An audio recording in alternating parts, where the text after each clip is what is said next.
من الشيطان الرجيم. بسم الله الرحمن الرحيم. يا أيها الذين آمنوا اتقوا الله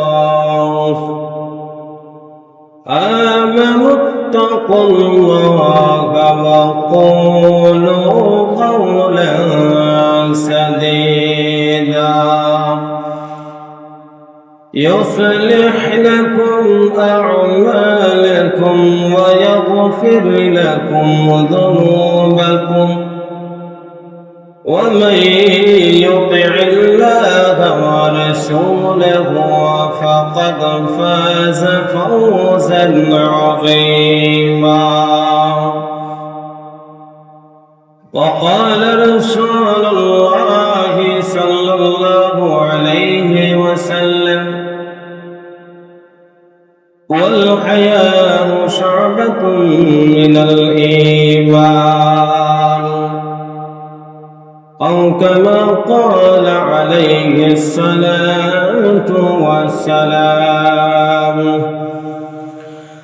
صدق الله العظيم وصدق رسوله النبي الكريم، ونحن على ذلك لمن الشاهدين والشاكرين والذاكرين، والحمد لله رب العالمين.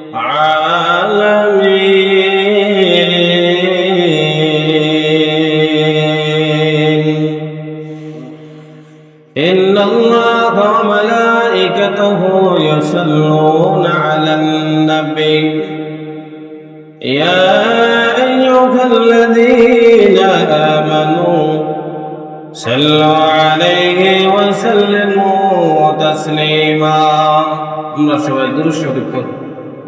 اللهم صل على محمد وعلى آل محمد كما صليت على إبراهيم وعلى آل إبراهيم إنك حميد مجيد. اللهم بارك على محمد وعلى آل محمد كما باركت على إبراهيم وعلى آل إبراهيم إنك حميد مجيد. السلام عليكم ورحمة الله وبركاته. আল্লাহ পাকের দরবারে অসংখ্য অগণিত শুকর ও সুজুদ যে আল্লাহ পাক অত্যন্ত দয়া করে, মায়া করে, মহব্বত করে ভালোবাসে। আল্লাহর ঘর মসজিদে আসার এবং বসার তৌফিক দিয়েছেন, তাই আমরা অন্তরস্থল থেকে মহব্বতে জুলুসে বলে আলহামদুলিল্লাহ। আজকে হলো জামাতুল আউয়ালের 2 তারিখ, আরবি মাসের 1447 হিজরি চলতেছে। আমি কুরআনুল কারীমের 33 নম্বর সূরা সূরাতুল আহজাব 70 নম্বর আয়াত 71 নম্বর আয়াত তেলাওয়াত করেছি। 22 নম্বর পারা 6 নম্বর পৃষ্ঠার মধ্যবর্তী অবস্থায় 2টি আয়াত রয়েছে। আমরা সরাসরি আয়াতের মধ্যে চলে যাব। আল্লাহ রাব্বুল আলামিন জানিয়ে দিলেন, ইয়া আইয়ুহাল্লাযীনা আমানু, হে ঈমানদাররা, ঈমানওয়ালারা, তোমরা ঈমান আনছো, ভালো কথা। ঈমানওয়ালা হইছো, ঈমান আনছো, কিন্তু আমি আল্লাহ 2টা নিদর্শন আছে ঈমান আনার পর 2টা কাজ করবা। يا أيها الذين آمنوا اتقوا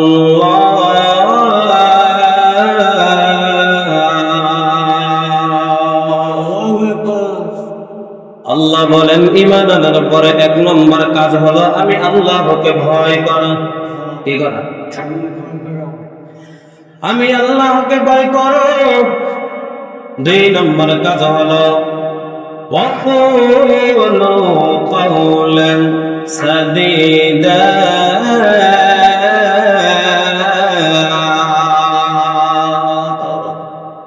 আল্লাহ বলেন তোমরা ঈমান আনছো, ঈমান বলা হইছো আমি আল্লাহকে ভয় করছো।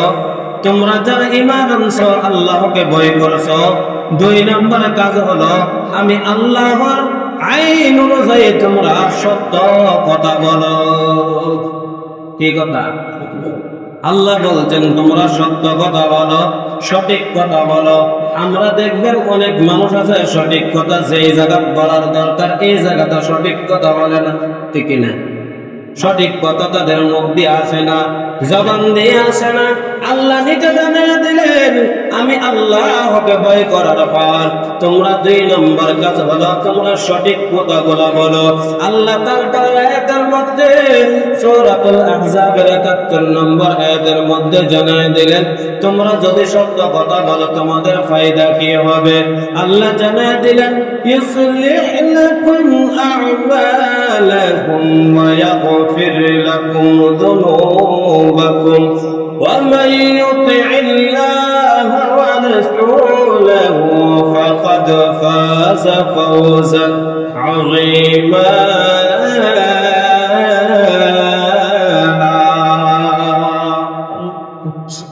আল্লাহ জানিয়ে দিলেন তোমরা যদি সত্য কথা বলো তোমাদের জন্য কাজগুলা সহজ করে দিবে, কাজগুলা সহজ করিয়া দিবে। সত্য কথাদের বলছেন আল্লাহ কাজ কি করে দিবেন? সহজ করে দিবেন আর কাজগুলো শুদ্ধ করে দিবেন। দুই নাম্বার তোমরা যদি আল্লাহকে ভয় করো সঠিক কথাগুলো যদি বলো এক নম্বর কাজগুলো সহজ করে দিবে। দুই নম্বর পুরস্কার আল্লাহ বলেন ওয়ায়াগফির লাকুম যুনুবাকুম আমার আল্লাহ তোমাদের পাপগুলো মাফ করে দিবে। সত্য বলার দরকার আছে না নাকি? আল্লাহ নিজে বললেন সত্য বললে দুইটা পুরস্কার, এক নম্বর যত কাজ আছে সহজ করে দিবেন, দুই নম্বর আমাদের পাপ সমূহ মাফ করে দিবেন। তারপরে আল্লাহ জানিয়ে দিলেন মিয়ামাইয়ুতিল্লাহা ওয়া রাসূলাহু ফাকাদ ফাযা ফাওজান আযীমা। আল্লাহ জানিয়ে দিলেন আর যে ব্যক্তি আমি আল্লাহর আনুগত্য করলো রাসূলের আনুগত্য করলো সে অবশ্যই এক মহা সাফল্য অর্জন করলো। সুবহানাল্লাহ। কি অর্জন করলো? মহা সাফল্য।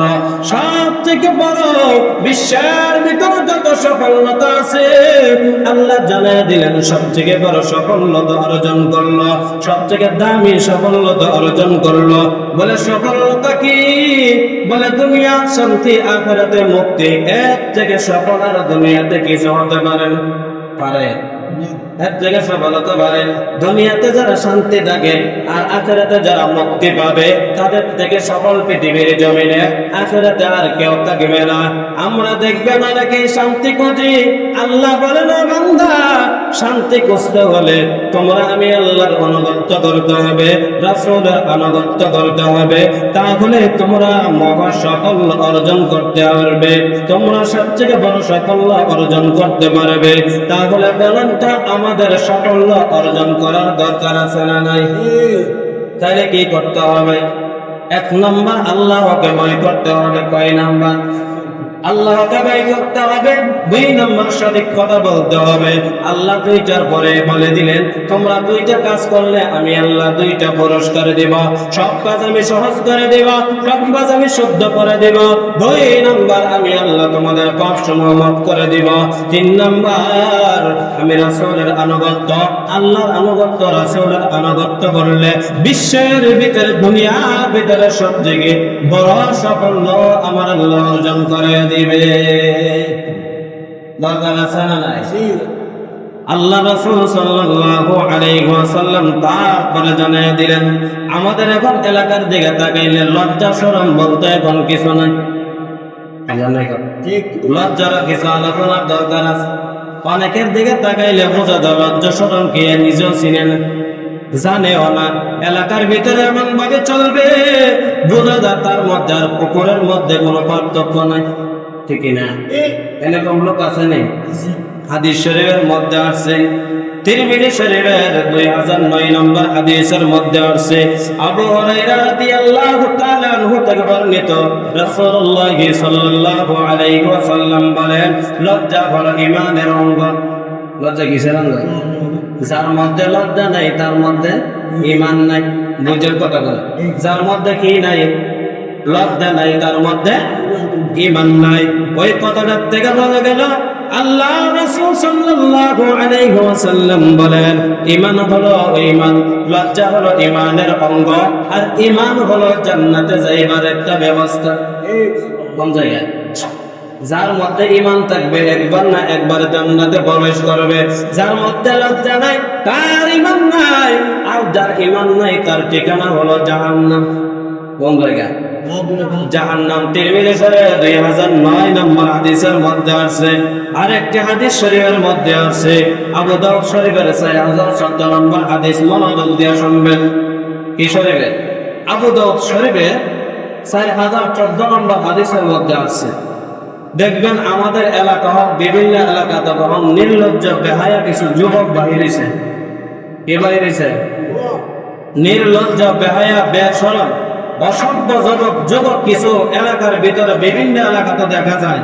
এইগুলা দেখবেন হাফ প্যান্ট পরে রাস্তার দিকে ঘোরাঘুরি করে, আছে না নাই? এইগুলো আমি আজকে তুলে ধরতেছি। আল্লাহ রাসূল সাল্লাল্লাহু আলাইহি ওয়াসাল্লাম আবু শরীফের 4014 নম্বর হাদিসের মধ্যে বলেন, এক ব্যক্তি আল্লাহর নবী এসে দেখলেন, আল্লাহর নবীর কাছে বসলেন, আল্লাহর নবী তার কাছে বসলেন। বসার পরে তার রানগুলা দেখা যায়, রানের মধ্যে কোনো কাপড় নাই। আল্লাহর নবী বললেন, হে ব্যক্তি, তুমি কি জানো না রান হলো সতরের অন্তর্ভুক্ত? রান কিসের অন্তর্ভুক্ত? সতরের অন্তর্ভুক্ত। পুরুষের সতর হলো নাভির উপর দিকে আপন নিচ পর্যন্ত হলো সতর। এইগুলা দায়িত্ব রাখা বড় ফরজ। কি ফরজ? আমাদের মধ্যে মনে হয় এটা নকল নয়, এরকম মনে হয়। ওই ব্যক্তিকে বললেন, তুমি তাড়াতাড়ি করিয়া তোমার যে রাত আছে, তোমার যে রান আছে, এটা তুমি দেখো, এটা হলো সতরের অন্তর্ভুক্ত। ওই ব্যক্তি তাড়াতাড়ি করে সতর খুলে সতর আপনার ডেকে ফেললেন। 2 নম্বর হাদিস আবু দাউদ শরীফের 4015 নম্বর হাদিসের মধ্যে আছে, হযরত আলী রাদিয়াল্লাহু তাআলা আনহু একদিন আপনার আলীকে জানাই দিলেন, ও আলী, তুমি শোনো, তুমি কোনদিন তোমার সতর খোলা রাখবে না। কাকে বলতেছে? আলীকে। আল্লাহ রাসূল বলছে, আমি হলাম ইলমের শহর, আর ওই শহরের গেট হলো হযরত আলী। সুবহানাল্লাহ। এই আলীরও উপদেশ দিতেছে, আলী তুমি কোনদিন তোমার সতর খোলা রাখবা না। আলীকে বলতেছে, তারপরে 2টা উপদেশ দিলেন, আলী তুমি জীবিত মানুষের কোরর দিকে, তুমি জীবিত মানুষের রানের দিকে তাকাইবা না। কারে বলতেছে? আলী কেমন ইলমওয়ালা ছিল। আর আলীর বংশ পরিচয় তো জানেন, আসাদুল্লাহ গালিব রাদিয়াল্লাহু তাআলা আনহু। আল্লাহর নবী বিশ্বনবী রাহমাতুল লিল আলামিন আলী জান্নাতের সার্টিফিকেট পাইছেন। আর জান্নাতের সর্দার 2 জন, হযরত হাসান ও হযরত হুসাইন রাদিয়াল্লাহু তাআলা আনহুর বাবার নাম হলো হযরত আলী। ফাতেমা রাদিয়াল্লাহু তাআলা আনহা জান্নাতের সর্দার ছিলেন, ও সর্দারের স্বামীর নাম হলো হযরত আলী। আলীকে উপদেশ দিয়েছে, আলী 1 নম্বর, তুমি কোনদিন তোমার মুরাদ তুমি খোলা রাখবা না, সতর খোলা রাখবা না। 2 নম্বর, তুমি জীবিত মানুষের রানের দিকে কোনোদিন তাকাইবা না। 3 নম্বর, তুমি জীবিতর দিকে তো তাকাইবা না, হয় তুমি মৃত মানুষের রাতের দিকে এবং রানের দিকে তাকাইও না। কোন দিকে? মৃত মানুষ মানে যারা মারা গেছে তাদের রানের দিকে তাকানো।